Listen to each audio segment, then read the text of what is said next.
I'm Chris Richardson, and this is Not a Pipe podcast. Today, it's my pleasure to be speaking with Frances Guerin, author of The Truth is Always Grey, A History of Modernist Painting. And let me start by saying that if you think the color gray and its use and context is boring or depressing or monotonous, you are in for a surprise in reading this book. I think it's a really interesting take, not just for art historians, but for anyone interested in thinking about something that seems perhaps so obvious to us, what this means, what it does, how it works, and asking deeper questions and putting it into a more nuanced understanding. This is a great illustration of how to do that. So thank you so much, Frances, for being on the show today. And I'll remind our readers that anyone interested in learning more about Frances or to see what she recommends, please check out tinapp.org. I think the marker of an interesting book, one marker at least for me, is when I'm presented with something I think I understand immediately and then realize very quickly that I probably don't understand it at all. And the weird thing in this book is that I thought I understood what gray was. I thought I understood the concept of gray. If you had asked me before reading this, what is gray? I feel like I could have given a good response, and now I feel like I'm not sure what gray even is. So maybe we could start there.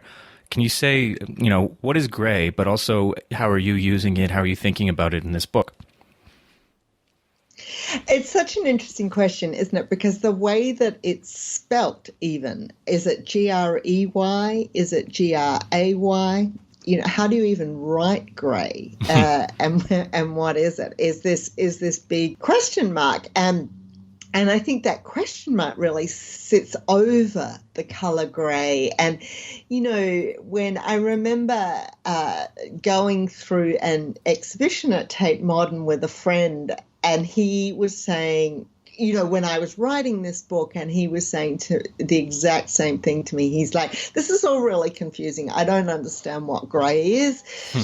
And I think a lot of that is because we don't actually pay that much attention to grey until we do pay attention to it. And so there's this assumption that grey is all about, as I say in the book, that it's all about reflecting depression. And the metaphor that I always give for it is the London sky is just depressing and it's gloomy. And, we think of grey as being approaching death. And, and the other thing which, of course, is interesting is when painters talk about and critics talk about grey, critics especially, they talk about it as not a colour.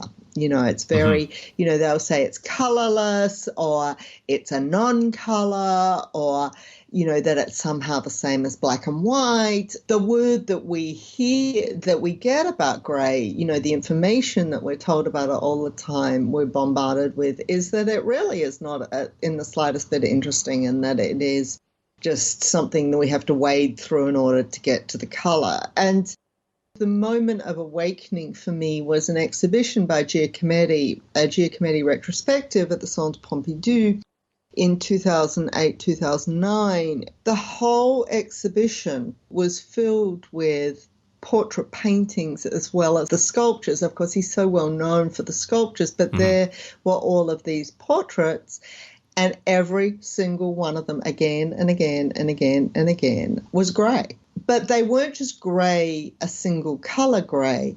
They were filled with purples and reds and greens and all sorts of other colours. And then sometimes grey became brown, and then sometimes grey became white, and then he'd sort of scrape it away, and he'd mix the charcoal, the line in together with the paper, and that would make a grey. And so grey was something which was constantly changing on his canvases. And that was, for me, the moment of inspiration, if you like, that moment that the book was born. It was this realization that, here we have this artist who his whole career is making, well, actually it's not his whole career, it's really after the Second World War, where everything becomes grey.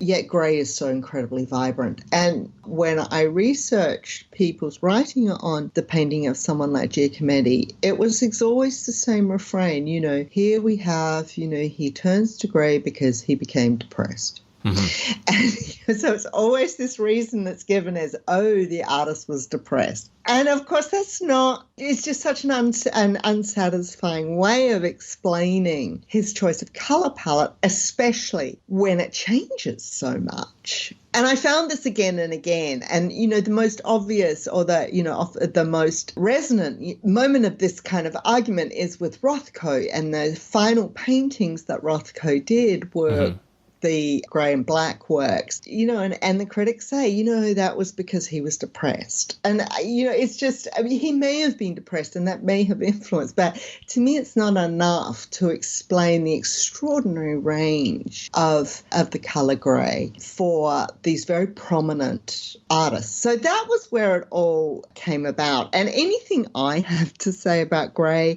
is really, given to me by the works themselves.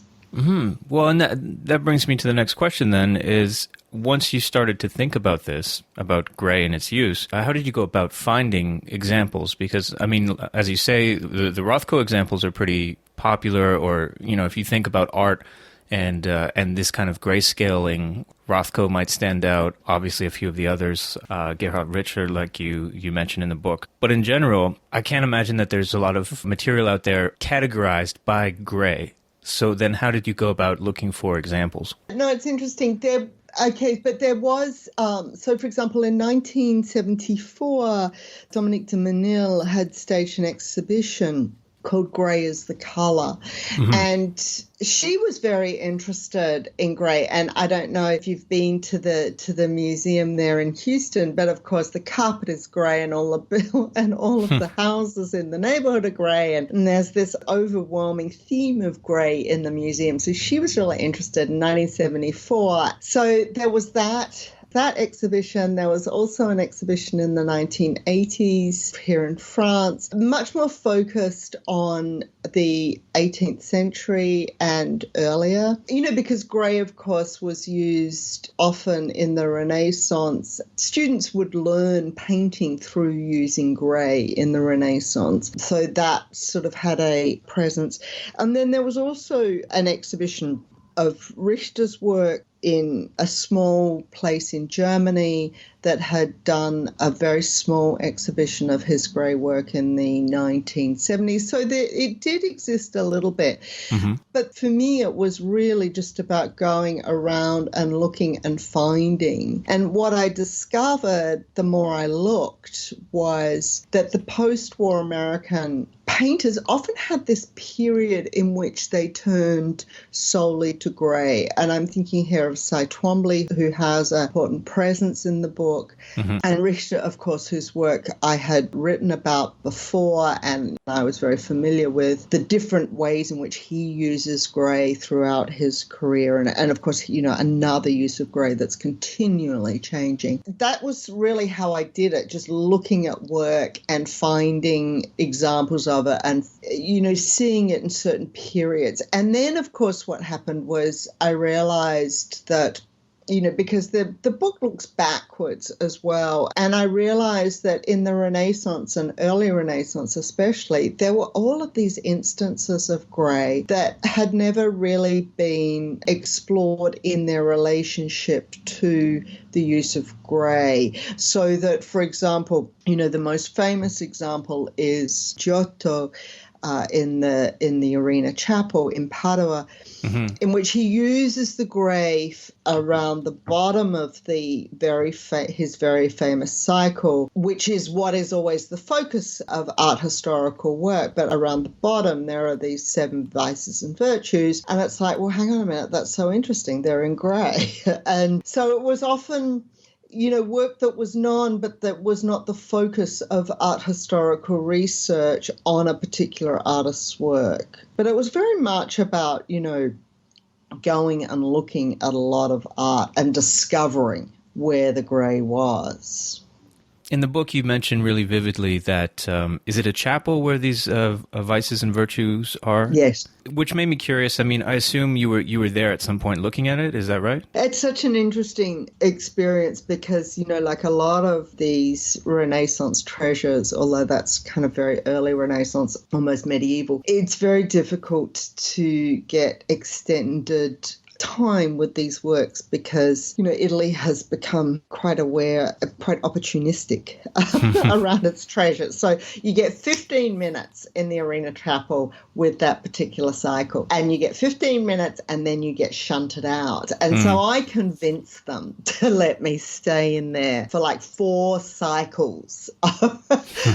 So yeah, but that was rare, because it's difficult to spend time with them with these because so many people are, being shunted through. It's like the Last Supper outside of Milan where, I think you get 15 minutes there as well these days. Well, I want to ask you more about viewing works in general, but maybe you could say a little bit about how, did you just say that you were perhaps writing a book on this, or how did you get your extra little bit of time? It was literally just, it was the guards, So befriend the guards. And the other thing is an Australian accent always works well because it's like, oh, I'm Australian. So they immediately think I've travelled, 10,000 miles, which I haven't. But so you hear this discussion about, oh, I'm Australian. I've come all this way. I'm writing a book. Just do a little bit of, it convince them that the book is going to be really important. And I've come all this way. And they're like, and then they go off and have a chat with someone and come back and say, motion to me that I'm allowed to stay. It doesn't always work, I've tried it in other places, but there it did. I had luck on my side. Well, I'm glad because, that did stand out to me, and I thought, it's very unlikely that she's doing this kind of description based on a book or based on having researched but not actually physically been there. And so that brings me to this question of how important is it to see the work in person? If you are doing research, are you flipping through a lot of art history books perhaps and then picking where you need to go, or how does it work in terms of finding the examples, and what's the difference other than sort of the quality of experience? How do you choose what to see and do that? You're absolutely right. That's what I read a lot of books and look at a lot of work in books.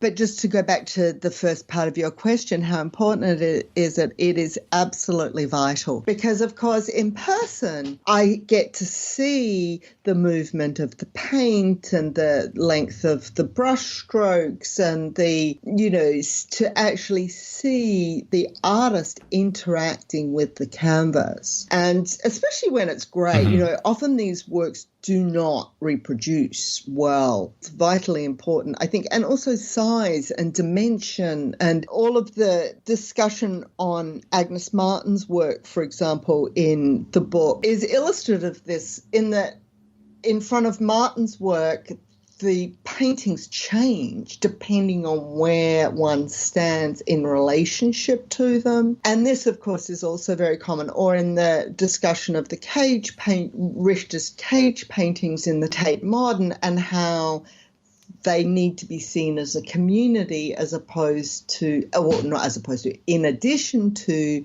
unique single works. So there are many reasons why I think it's critical to see the works in situ. But, and so what I do is I find the most important works, and then I was lucky enough with The Truth is Always Grey that I was awarded a fellowship from the Leverhulme Trust that enabled me to do all of this research in person. So I will say, when I went to the National Gallery in Washington, I went to go to look at the National Gallery and at the Smithsonian, and it was government shutdown. So everything was shut down. So I had to go back to Washington.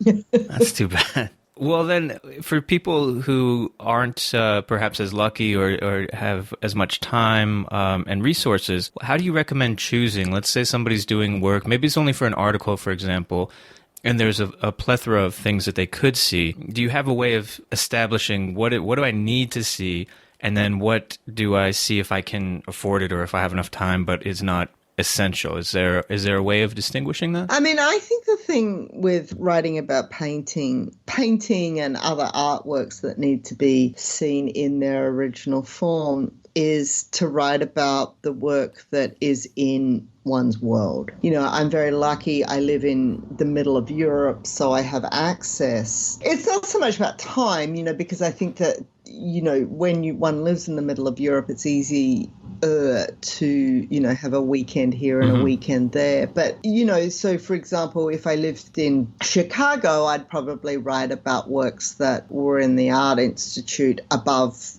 or before I was writing about works that were only in Europe. So I think it's very much about what is in one's environment. Although it's not easy. It's not easy because these works are scattered often all over the world. So, you know, it's almost like a lifetime pursuit to see all of the works that one wants to.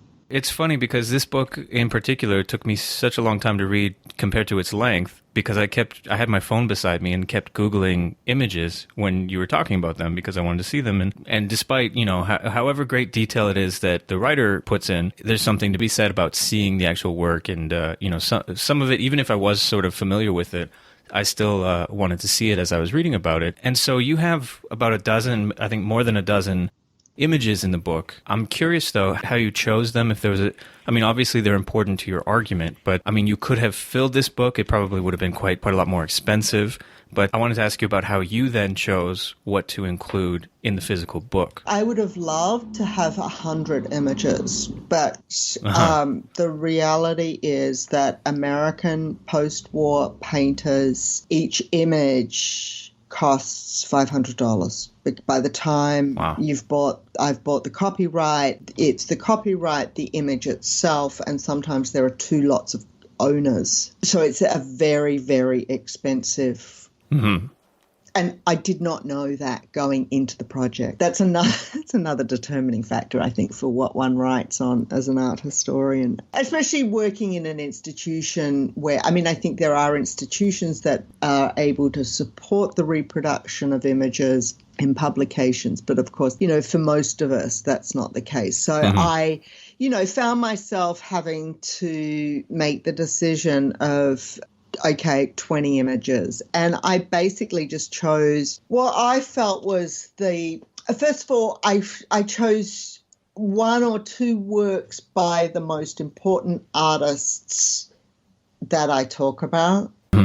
Tried to choose a range so that one sees, even flipping through that color section, the difference in greys, you know, that becomes obvious. I also chose works that covered the time period that the book looks at. So the very first work is that wonderful chapel in Florence. I should say Andrea del Sarto's Chapel of the Barefoot Monks in Florence, which I would recommend anyone who goes to Florence to see, because unlike the big tourist draw cards of the Accademia and the Uffizi Museum, it's pretty empty, which is the case for a lot of these works. You know, often they're in galleries and museums and no one is looking at them because they're grey.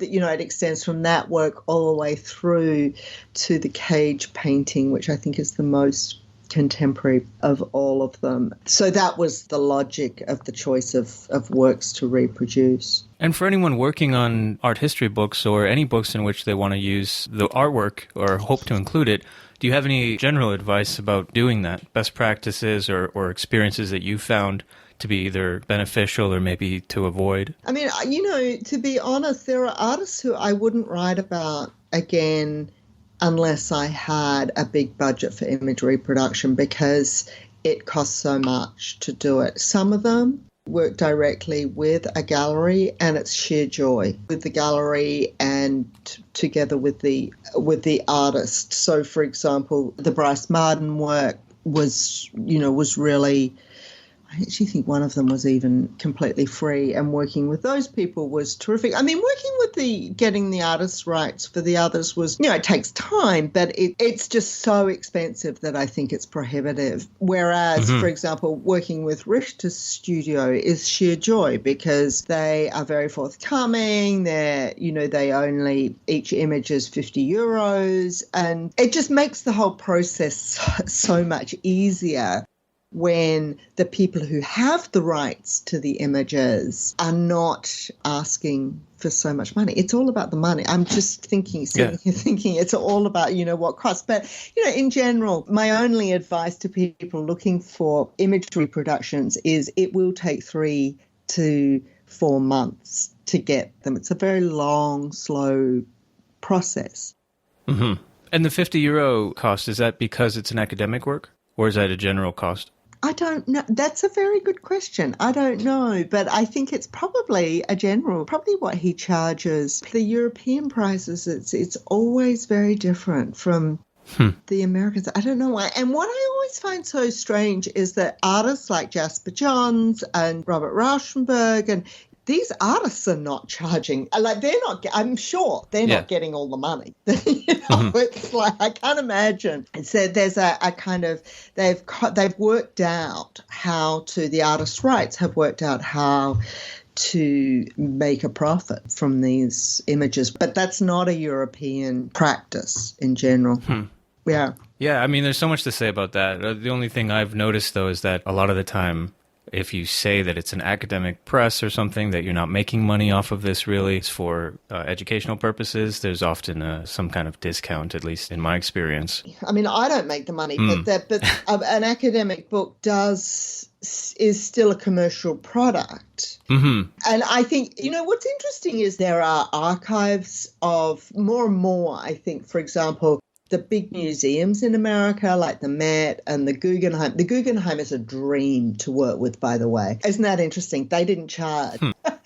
And the Met was terrific to work with. But what they're all doing, MoMA, the Whitney, what they're all doing now is they've set up these repositories of images where if you want to use them for a non-commercial reason, you can use them. But I think the minute you sell the image, you have to get rights. The other thing, of course, is for the Americans, you have to buy the image and the rights. So someone has reproduced the image in the way that the artist has requested, and that person has to be paid. And then you have to pay the person who has the rights to the reproduction of the image. Yeah, that's interesting. I guess, I've never experienced that, but that's something that I'm sure a lot of people wouldn't necessarily know if it's their first time doing that. I want to talk for a second about how you position this sort of movement or usage of gray in various cultures over time. As you said, you talk to some extent about Renaissance and then after post-war American painting and others. But it's interesting because, I mean, and you can say more obviously about this, but I mean, it's clear from your book that you're not saying that gray itself had some kind of power over all these cultures and was the driving force, but you're also not saying that there is a conscious sort of collection of artists that decided to use gray, at least together. And so you're talking about this thing, gray in painting, but you're talking about it in a way that it appears and then sort of flows through different periods, but you don't attribute a sort of a main reason or a main conscious reason, and yet it still continues to sort of flow through these cultures. I'm curious if you could say a little bit about how you envision that, if that makes sense. Does that make sense? Kind of like the idea that it comes and goes and that it's used. I think you're right. I think it's used for different reasons. In one of the chapters, I think you say, I'm choosing these artists who have very little, if anything, in common, except for the fact that they're using gray in this interesting way. And that made me think that it's just an interesting question because, you're not saying that these artists got together to use gray in a certain way, but you are putting them together and saying this thing is happening with gray. And so where does this come from, or how do you envision it as you're working with this idea? That's a really interesting question that kind of speaks to the whole enterprise of art history, because we could So much of how we see artists as interacting with each other and their work as interacting with that of each other comes from the art historian as opposed to from the work itself. I mean, I think there are elements of connection between between artists, and definitely there are influences. But so much of art history is about creating quote-unquote movements. And in a way, I think that might be what you're pointing to, is this idea of I've created this. It's not a movement, but it's a tendency, I guess, that comes and goes throughout history. Mm-hmm. I do think that there is this moment when it becomes more present. There are moments, shall we say, when it becomes more present, and one of them that's super important is industrialization, where not only is the world around, the world out there, filled with smoke and smog and the remnants of industry, hence the discussion of Whistler's London paintings, but also when grey becomes manufactured as a colour itself, and it's not a colour that has to be mixed by the artist. So there's that sort of moment of intensity, I think, perhaps in the use of grey. Mm-hmm. And then, the realism, quote-unquote realism of Manet and the streets and the people living on the streets that he's painting, and he turns to grey as a reflection of this world of industrialization. And then, of course, I think I talk about this, there's an intense turn to grey at the moment of the birth of photography, because artists, painters become influenced by photography and the cinema, which, of course, is a grey image. Perhaps unrelated within each period, events inspire a turn to grey. But as you say, there's not a kind of continuous line from the late medieval through to the contemporary, to the present day, that can cohere all of these artists. Would you say that there's a way of thinking about it that you employ? I'm thinking one way I've heard about it in cultural studies is as a symptomatic reading. So these are symptoms of a greater cultural issue that are appearing with, in this case, artists using grey or turning to grey. I mean, that's one sort of way of thinking about it. I'm curious if you have a way of thinking about it, maybe a methodology, or even informally, or a sort of metaphor of how grey is appearing. Do you have anything like that? No, but that's a really interesting question, and maybe that's not something that I've thought about, like in terms of the totality of what I'm saying. Maybe I'm saying I'd have to think about this more, but maybe I'm saying that there is no way of putting all of the grey paintings together, because it's not only cultural symptom, it's also, I think, about the history of art that will inflect a particular artist's choice to use grey at any given moment in time. There are many ways that I think that you could, I guess, think about, if not to justify your choices in, which artists, which periods, which commonalities are you looking for? Well, it's interesting because, as you said, I don't think you're saying that this is a movement that is appearing sort of like a postmodern painting or like pop art or something like that. That it seems to be very sort of clearly defined, even if so by art historians. But instead, I think you're looking at something and pointing out where it appears or how it appears.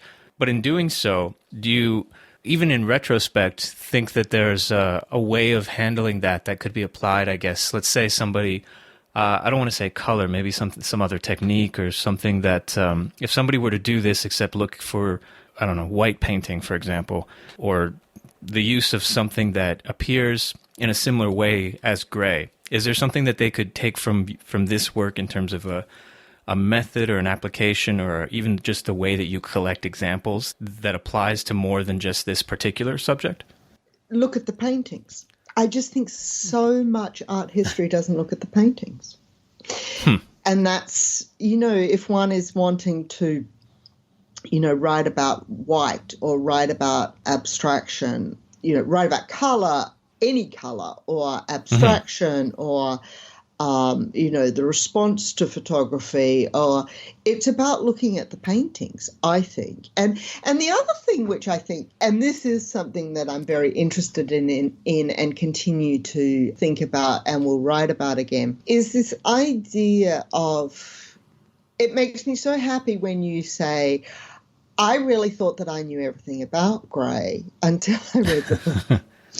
Because my whole one of my goals is to encourage people to look at painting and to understand that it's not that inaccessible, that there are ways of approaching it. It speaks in various different ways, but we first need to look without the kinds of assumptions that we bring to the artwork, and sort of let ourselves go in front of the artwork, and that's when the discoveries come. And Gray is a great place to start with that, because Gray is so often dismissed. There was this big exhibition of Gerhard Richter's abstract paintings in Berlin this summer, and I didn't see it, but someone said to me, they put all the Gray paintings downstairs in the basement, and then as the exhibition moved on, everything became more colourful. And as I said to her, the museum has written this narrative about where Gray belongs within his work, which is as a kind of parrotry. It's certainly not the climax of his work. It's certainly not what he's building up to. And this is just so kind of a narrative that is constructed by the museum. And that narrative is very, very common. So what happens if we walk backwards? If we sort of put the Gray first and really attend to it and think about, what is this really saying? That's when the revelations come. Well, and I like that, because that definitely can be applied to virtually anything that people are studying in culture. I mean, am I right if I say that one starting point might be then, it seems like everybody knows that Gray is a boring, dull, and depressing color, but what if it's not? Is that sort of how you approached it? Yeah, I love that, yeah. Yeah. Yeah, that would be a way of capturing. It's this thing of come with me and I'll show you that it's not, that Gray is actually can be very exciting. Now, let's say that you do start with that premise or something similar, and you start looking at works and you start seeing Gray everywhere. How do you know that you are doing a service to that original question or idea, and not just looking for, let's say, outliers of happy Gray or of exciting Gray or something that sort of proves your point? I mean, in all kinds of research, right, we can have assumptions and then look for proof of that assumption. Is that a risk that you take in art history in particular? And if so, how do you try to avoid it? Oh, but like you say, that's the question of all researchers, isn't it? It's being able to incorporate the unexpected, being able to hold the assumptions very loosely and lightly, because they may be proven wrong. And so that, I think, that's one of the great challenges of doing research. But it's also the exciting thing, because of course it means that we never quite know what we're going to discover. This world of possibilities can open up for us by doing the research. Well, also though, ideally in a scientific study, for example, and you're doing, I don't know, research on genome or something, if you have ideas about how the genome works and you continue to do research into exploring that, there should be, and again, there's issues with objectivity in general, but you should be as objective as possible and let the evidence speak for it.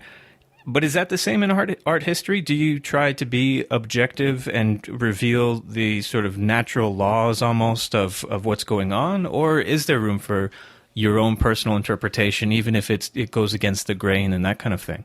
I mean, I would suggest or question this idea that science doesn't involve some kind of interpretation as well. Yeah, definitely. So that it's always got this possibility of one person sees the moon from one side and the next scientist comes along and sees the moon from the other side. And it's like, oh, look, it's completely different. Mm-hmm. I mean, I think what's interesting about the humanities or the arts more specifically is that going back to images, paintings, films at different periods in our intellectual development, we necessarily see them from different angles, and we have a whole lot more in our tool bag for interpretation. Certainly I do. You know, a filmmaker whose work I have revisited at various points across, over the past 20 years is Fritz Lang. And what's always interesting to me is I go back to his work and see new things in it, or see it slightly differently, or find my own interpretations don't go quite far enough, or previous interpretations haven't gone far enough. But I didn't have the intellectual and interpretive capacity to find those deeper, more fluid meanings 15 years ago, if that makes sense. And I think, with science, it's not so much necessarily about intellectual capacity and intellectual armor, but technology and scientific discovery, and so it's a whole different kind of range. The tool bag is very different, but the principle remains the same. Mm-hmm. Does that make sense? Yeah, for sure. Would you say then that in terms of your work and reflecting on and rethinking about Fritz Lang, for example, would you say that there's a sort of telos to it, a teleology where you're getting to more of the truth of his work in film, or of whoever's work in painting? Or would you say that there's sort of room to explore that is not necessarily going in one direction, or finding a sort of truth that hasn't been revealed yet, but instead is, I don't know, more playful? Maybe this is really a question about how postmodern are you. But yeah, when you're looking for things, when you're unpacking things and you have a expanded toolbox and you find new things, would you say that brings you closer to a sort of understanding of his work? Or is it simply that you are now looking at it from one vantage, and you will probably continue to change vantage points throughout your career, and for the rest of us scholars, the same will happen? That's another great question. It's interesting because for me, as well as Fritz Lang, the other artist who I revisit again and again and again is Gerhard Richter. And both Richter and Lang both have in common this sense of labyrinthine exploration of issues, and in a way, I don't want to call them postmodern, but what you were talking about being postmodern, they're the ones who are postmodern. It's something about, it's interesting because it connects to that question, your question about the assumptions that we bring, because I think as a graduate student, I was very concerned to pack whatever it was, the film or the artwork or whatever, into a neat box and say, this is what it means.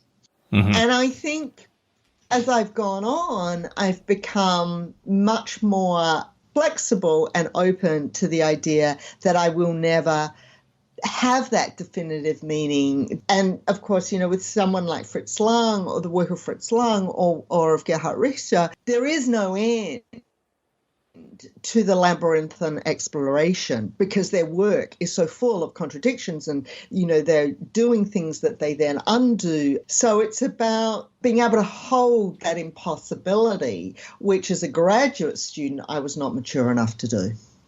And I think that's great advice, maybe even to sort of begin to conclude this interview. If you were to speak to graduate students who are reading your work and who are interested in maybe doing something similar to this, or maybe something quite different, but what advice, I guess, if you could go back and talk to yourself, for example, other than maybe not trying to get a perfect little box to define an artist or a movement or something, what else should we think about if we're doing any kind of similar work? Sit in the grey. I mean, that's what the grey is. It's the unknown, isn't it? It's the unknown.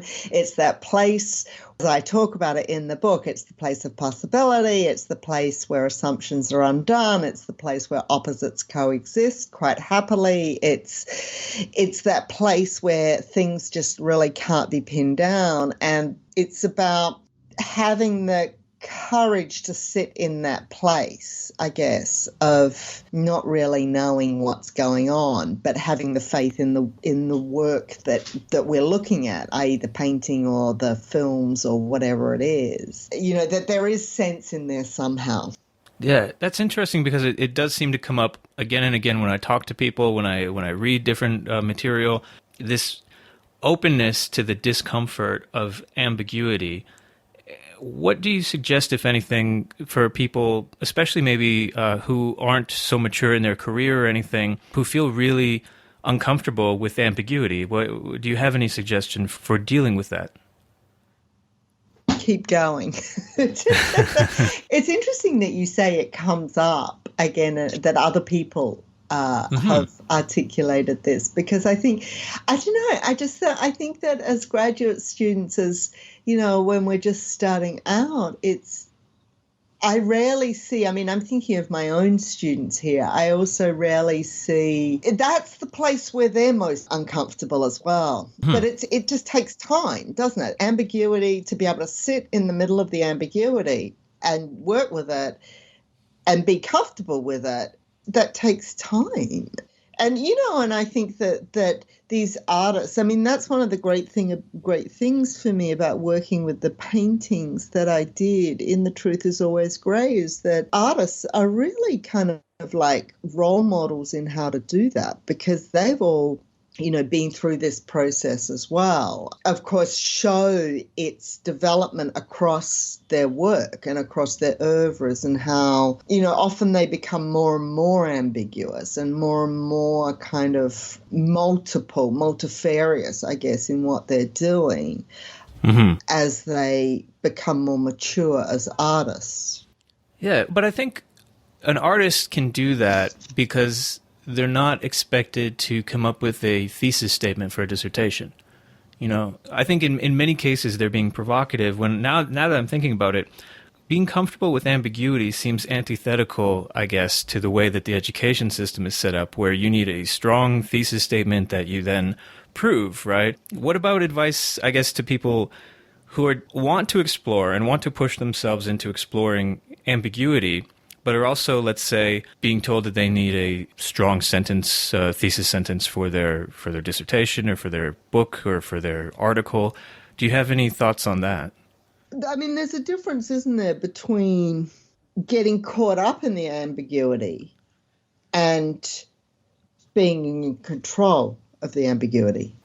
As a writer, I get to explore ambiguity of whatever it is that I'm writing about, but I have to stay in control of that. I have to know. Like, I can't get lost in it, which is an interesting question, because so many of my students, you know, because I've taught Fritz Lang, and they get so lost in his narratives. Like, they get caught up in his kind of chaos, as opposed to standing back from it.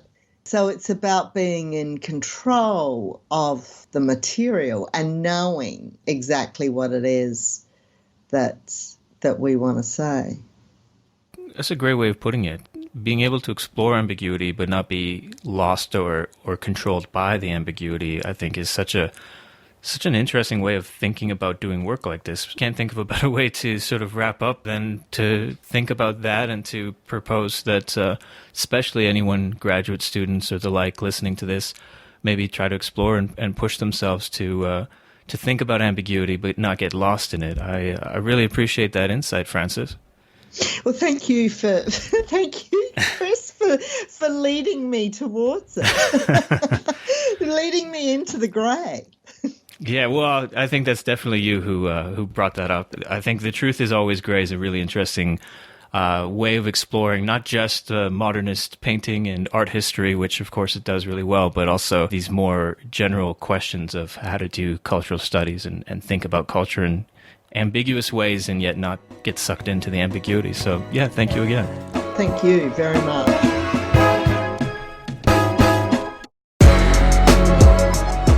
As always, thank you so much for listening to This Is Not a Pipe podcast and supporting us on Facebook, Twitter, Instagram, YouTube, and at tinapp.org. If you are interested in the recommendations of any of these authors, make sure you check out that website and see what they have to say about the books that they're reading and that they think you should too. Until next time, I'm Chris Richardson, and This Is Not a Pipe podcast. Cheers.